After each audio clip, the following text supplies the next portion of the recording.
இன்றைக்கி நம்ம வந்து கிச்சனை நம்மளுடைய சமையல் அறையை நம்ம எப்படி ஈஸியாக க்ளீன் பண்ணலாம் அப்படின்ட்டு உங்களுக்கு 2 மாதிரியான இதில் நான் சொல்லியிருக்கிறேன். வீடியோ பாருங்கள். உங்களுக்கு எது யூஸ்ஃபுல்லாக இருக்குன்னு முடிஞ்சால் கமெண்ட் பண்ணுங்கள். நீங்கள் எப்படி க்ளீன் பண்ணுவீங்கன்னு முடிஞ்சால் கமெண்ட் பண்ணுங்கள். சமையல் அறைங்கிறது ஒரு வீட்டு உடைய இதயம் அப்படின்னு கூறப்படுது. அந்த சமையல் அறை நம்ம எப்படி க்ளீன் பண்ணணும் அப்படின்னு உங்களுக்கு நான் சொல்லியிருக்கிறேன். Welcome back to your channel. Hi friends, எல்லோரும் எப்படி இருக்கிறீங்க? நல்லா இருக்கிறீங்களா? இப்போ வீடியோவில் போகலாமா?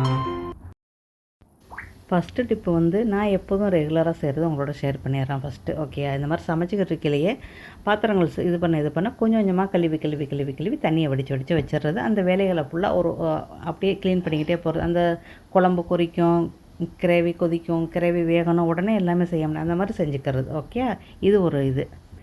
அப்புறம் உங்களுக்கு எண்ணெய் பாத்திரம் இருந்துச்சு அப்படின்னா ரொம்பலாம் சிரமம். நான் ஒரே ஒரு சொட்டு தண்ணி மட்டும் போட்டு தண்ணி ஊற்றி ஊற வச்சிட்டிங்கன்னா 5 நிமிஷத்துலேயும் கழுவிடலாம். இந்த மாதிரி கழுவி நம்ம வைக்கிறது ஒரு இது டைப்பு. ஓகேயா, நம்ம சமைச்சு முடிக்கிறதுக்கெலாம் எல்லாமே கழுவிடுவோம். கடைசியில் வந்து அந்த அந்த குவாலியும் அதுக்கப்புறம் அடுப்பு மட்டும்தான் இருக்கும் பேலன்ஸு துடைக்கிறது, அந்த மாதிரி இருக்கும். இது நான் ரெகுலராக செய்கிறது. ஆனால் இப்பப்போ அடுப்பு கொதிச்சுக்கிட்டு இருக்கலாம். நான் எதுவுமே அடுப்புக்கிட்டால போய் சுத்தம் பண்ணுறதில்ல. சில நேரத்தில் கையில் சுட்டு போடுறது, அதனால் செய்கிறதில்ல. ஓகேயா, மற்ற வேலைலாம் பார்த்துக்கிறது. இப்போ நம்ம கூட்டணும், எல்லாமே செய்யணும். இப்போ நம்மளுக்கு பசியாக இருந்துச்சுன்னா ஒரு ஜூஸ் எடுத்தோ இல்லை ஒரு காஃபி போட்டோ இல்லை ஒரு எலுமிச்சம் ஜூஸோ ஏதோ குடிச்சிக்கிறலாம். அப்போ நம்மளுக்கு கொஞ்சம் எனர்ஜிக்கு வரும். அதுக்கு ஐஸாக இருந்தால் எடுத்து நீ கீழே வச்சிடணும். இந்த ஒரு குவாலி மட்டும்தான் இருக்குது. அப்புறம் அடுப்பு சுத்தம் பண்ணணும். இப்போ நம்ம கழுகுற பாத்திரம் ஃபுல்லாக எல்லாத்தையும் கழுவி வச்சாச்சு. கழுவி தண்ணி முடிஞ்சிருச்சு. இதுக்கப்புறம் அடுப்பை க்ளீன் பண்ணிவிட்டு கூட்டிகிட்டு கழுவிட்டால் வேலை முடிஞ்சு போச்சு. அவ்வளோதான். இது வந்து நான் ரெகுலராக செய்கிறது. ஓகேயா, நான் வந்து அடிக்கடி செய்கிறது இந்த மாதிரி தான் செய்வேன். சமைச்சிக்கிறதுக்குள்ளேயே அப்பப்போ கழுவி வச்சுருவேன். எனக்கு அது கழுவுறதுக்குன்னு ஒரு டைம் ஒதுக்குறது. இந்த மாதிரி அது வேகிறதுக்கெலாம் நான் இந்த வேலையில் பார்த்துருவேன்.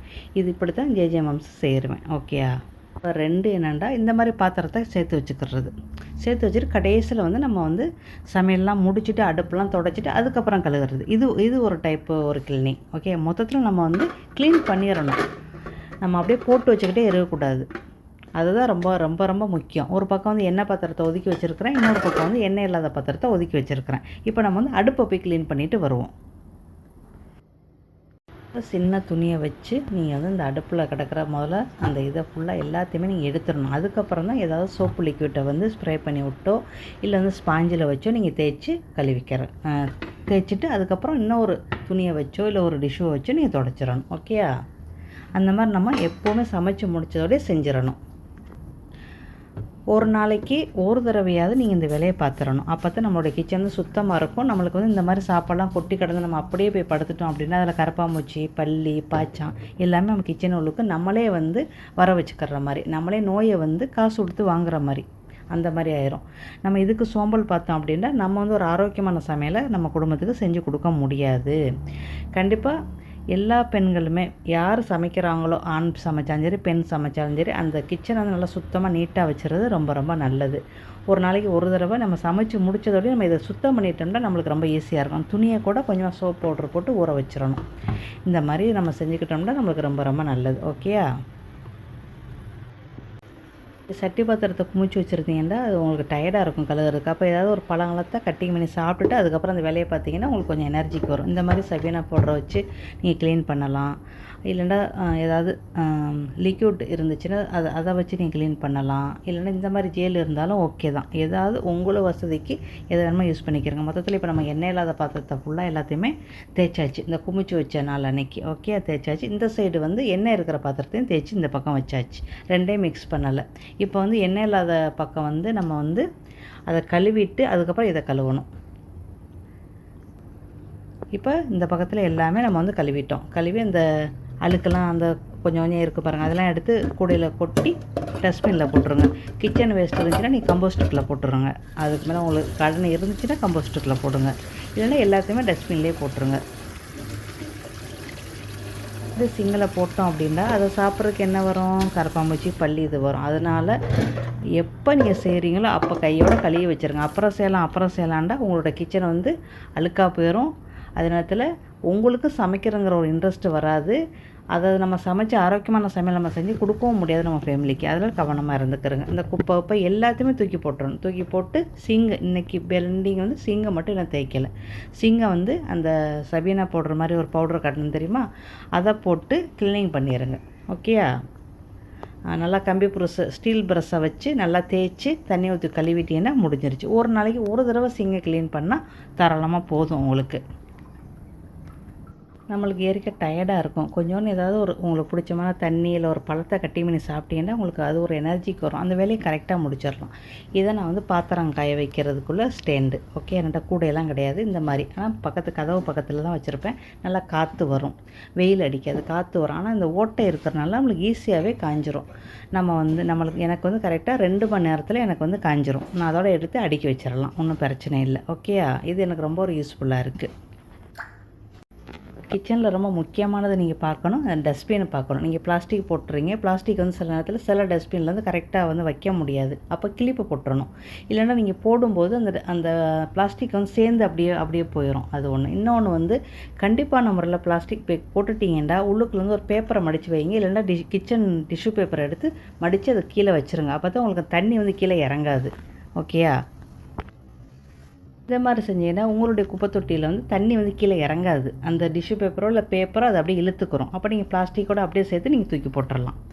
இதை கண்டிப்பான முறையில் எல்லாருமே ஃபாலோ பண்ணுங்கள். ஓகேயா? இது எனக்கு ரொம்ப ஒரு பயனுள்ளதாக இருக்குது. அடுத்து நம்ம செய்ய வேண்டியது அந்த விரிப்பெல்லாம் எடுத்துட்டு கூட்டணும். சரியா? நம்ம குப்பை இல்லாத மாதிரி தான் தெரியும், ஆனால் குப்பை இருக்கும். கூட்டிட்டு நான் வாரத்துக்கு 2 நாளைக்கு மட்டும் வெறும் தண்ணி மட்டும் போட்டு கிச்சனை துடைச்சிருவேன்.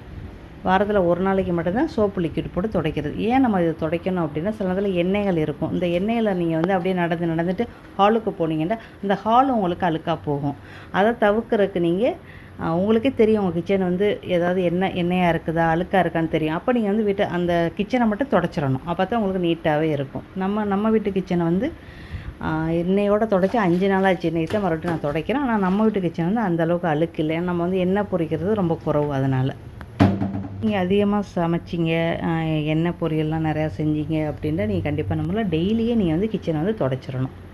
அது ஒரு வேலையாகவே நீங்கள் செஞ்சிடணும். வெறும் தண்ணியை வச்சு துடைச்சாலும் சரி, அந்த எல்லாமே உங்களுக்கு நல்லா நீட்டாயிரும். இவ்வளோ தான்ப்பா. நம்ம கிச்சனை சமைச்சு முடிச்சுட்டு துடைச்சிட்டு அந்த கழுவிட்டு எல்லாம் முடிச்சு கூட்டிட்டு கிச்சனை வந்து துடைக்கிற வரைக்குமே எனக்கு வந்து கரெக்டாக 30 நிமிஷம் தான் ஆச்சு. நீங்களும் கண்டிப்பாக அதை செஞ்சு பாருங்கள். நம்ம சீங்கில் எந்த ஒரு பாத்திரமே நம்ம போட மாட்டோம். நீங்களும் ட்ரை பண்ணி பாருங்கள். காலையில் டிஃபன் செஞ்சுட்டு மதியம் சமைச்சிட்டு நம்ம கண்டிப்பான முறையில் இந்த வேலைகளை செஞ்சிட்டோம்னா நம்ம கிச்சன் வந்து எந்த ஒரு அழுக்குமே நம்மளுக்கு சேராது, நம்ம நீட்டாக இருக்கும். நம்மளும் நம்ம கிச்சனை ஆரோக்கியமாக வச்சுருந்தா தான் நம்ம வந்து ஆரோக்கியமான சமையல் நம்ம ஃபேமிலிக்கு கொடுக்க முடியும். நான் சொல்கிறது உங்களுக்கு விளங்கும்னு நினைக்கிறேன். ஓகே, நம்ம வந்து ஒரு நாளைக்கு ஒரு தடவை இந்த மாதிரி க்ளீன் பண்ணிடணும். க்ளீன் பண்ணிட்டு உங்களோட கிச்சன் எப்போவுமே அப்படியே பளிச்சுன்னு இருக்கும். ட்ரை பண்ணி பாருங்கள். அதுக்கப்புறம் நம்மளுடைய சிங்கில் ஜாமான் சேராமல் இருக்க அவங்கவுங்க சாப்பிட்றத அவங்கவுங்க க்ளீன் பண்ணி வச்சுட்டாங்கன்னா பாதி வேலை குறைஞ்சிரும். நீங்கள் உங்கள் ஃபேமிலிக்காண்டி ஆரோக்கியமான பொருளை வாங்கி நல்ல ஹெல்த்தியான ஃபுட் சமைச்சா கூட உங்கள் கிச்சன் வந்து அழுக்காக இருந்தால் அந்த ஹெல்த்தியான ஃபுட் வந்து பாய்சனாக மாறுறதுக்கு சான்ஸ் இருக்குது. அதை வந்து நம்மளே காசு கொடுத்து வாங்கக்கூடாது. ஓகேயா? அதே மாதிரி ஹாஸ்பிட்டல் செலவு உங்களுக்கு கூடிக்கிட்டே போகும். அதெல்லாம் ஸ்கிப் பண்ணுறதுக்கு நீங்கள் முதல்ல வேலை பார்க்குறது வந்து கிச்சனை க்ளீனாக வச்சுக்கணும். ஒரு வீட்டினோட இதயமே கிச்சன் தான். அப்போ நம்ம இதயத்தை எப்படி பாதுகாக்கணும்?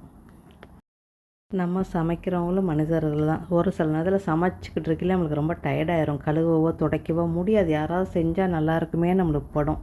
ஆனால் நம்மளுக்கு ஆள் வேணும், செய்கிறதுக்கு ஆள் வேணும். ஆள் இல்லாதவங்க என்ன செய்யணும்? நம்ம ஏதாவது ஒரு ஜூஸையோ ஒரு காஃபியவோ இல்லை ஒரு பழத்தையோ கட்டி பண்ணி சாப்பிட்டீங்கன்னா உங்களுக்கு வந்து நல்லா கொஞ்சம் தெம்பாக இருக்கும், கொஞ்சம் எனர்ஜிக்கு வந்த மாதிரி இருக்கும்.